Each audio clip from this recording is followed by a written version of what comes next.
इनसे मिलिए प्लेलिस्ट में आरटीआई एक्टिविस्ट श्री सुभाष चंद्र अग्रवाल से बात करते हुए मेरा अगला सवाल ये है कि अब तक उन्होंने आरटीआई एक्ट के इम्प्लीमेंटेशन के समय से, उससे पहले और उससे भी पहले समाचार पत्र के संपादकों को पत्रों के माध्यम से जो काम किया गया है, तो कुछ लोगों का कहना ये है और एक बहुत प्रभावकारी बात है कि आपकी भूमिका अब तक एक चेंज मेकर जैसी रही है। तो ऐसा उन लोगों को क्यों लगा? देखिए, मैं आपको एक छोटा सा एक इंसिडेंट बताता हूँ कि एक बार मेरे को कुछ फॉर्मर यूनियन कैबिनेट सेक्रेटरीज ने इंडिया इंटरनेशनल सेंटर पर इनवाइट किया लंच पे जी।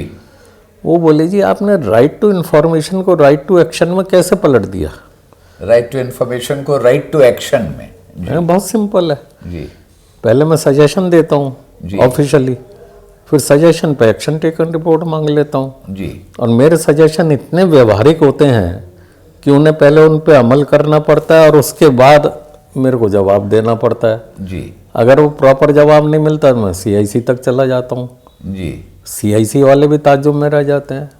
मैं आपको एक छोटा सा एग्जांपल बताऊं कि हमारे यहाँ की डाक दरों में इतनी विसंगतियाँ थी, जो अंतर्राष्ट्रीय डाक दरें थी, कि आप अमेरिका एक पार्सल के 2 टुकड़े करके भेजो तो कम पैसे लगेंगे और 1 टुकड़ा भेजोगे, एक ही साथ भेजोगे तो ज़्यादा लगेंगे जी। तो मैं आज से नहीं लिख रहा, जब जिस ज़माने में कंप्यूटर भी नहीं थे, इंटरनेट भी नहीं थे, कुछ नहीं थे, जब से मैं तो सजेशन देता था।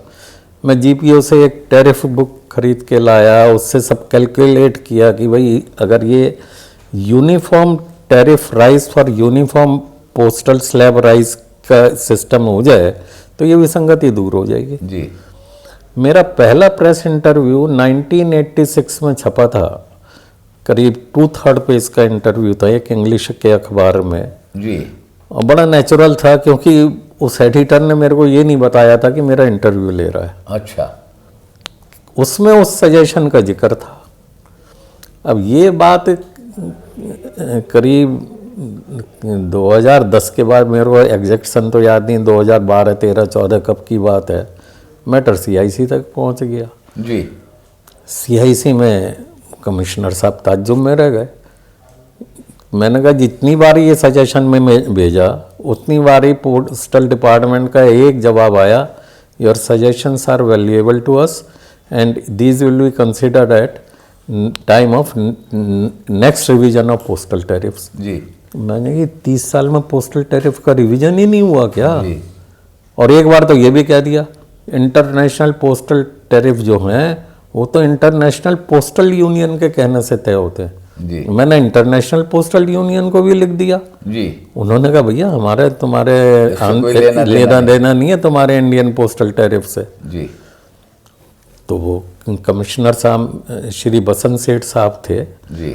उन्होंने ऑर्डर दे दिया कि भाई इनके सजेशंस पे एक्शन टेकन रिपोर्ट बताओ जो इन्होंने इंफॉर्मेशन एक्ट में मांगी है।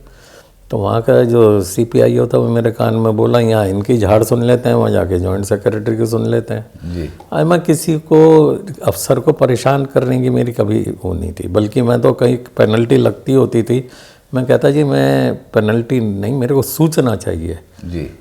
तो अगर आप ज़्यादा पेनल्टी के लिए इंसिस्ट करोगे मैं अपनी याचिका वापस ले लूँगा, मेरा कोई पर्सनल इंटरेस्ट नहीं, पर मैं इन्हें विक्टिमाइज नहीं करना चाहता।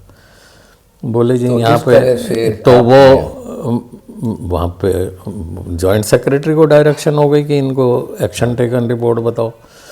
तो डाक विभाग में मेरे को बुलाया गया और बड़े मान सम्मान के साथ ही बोले जी हमें तो पता नहीं था हमारे विभाग में इतना अंधेर है और थोड़ा तो टाइम लगता ही है क्योंकि फाइनेंस मिनिस्ट्री भी इन्वॉल्व हुई है कुछ। अल्टीमेटली वो डाक दरें जो हैं वो तर्क संगत हुई।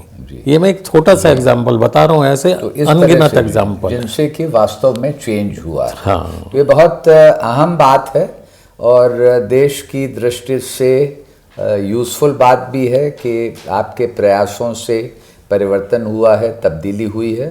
यहाँ पर ये वीडियो ख़त्म होता है लेकिन हमारी बातचीत श्री सुभाष चंद्र अग्रवाल से जारी रहेगी, देखते रहिए।